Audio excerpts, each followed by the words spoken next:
Hey folks, it's Ray from Boiler Room Detective. I wanted to tell you about a cool tool I've been testing, the P2 Pro thermal camera from Thermal Master. They sent me one of their thermal cameras to try, and I love it. The P2 Pro is advertised as the world's smallest thermal camera. We've tried other thermal cameras and infrared thermometers, but this really impressed me.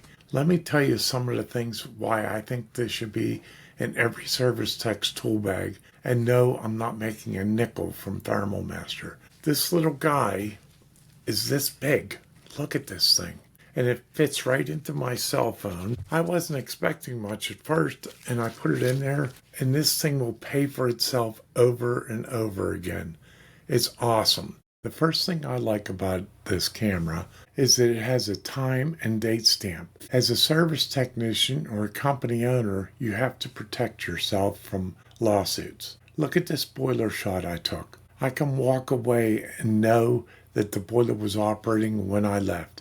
I have proof. I first started using a thermal camera when diagnosing in-floor radiant systems. It allows you to see what circuits are working and which aren't.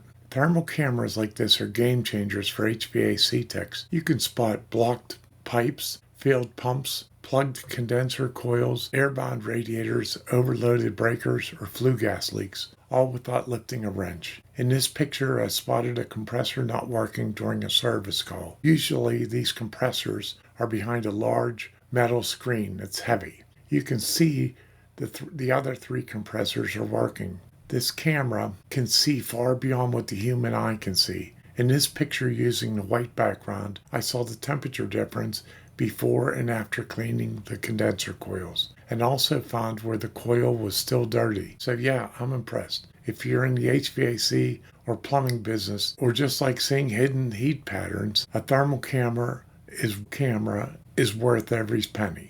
Thanks to Thermal for letting me try their P2 Pro. You'll be seeing a lot more of this guy in future videos. Until next time, stay warm, stay safe, and keep looking for clues. I'm Ray Wolfarth, Boiler Room Detective.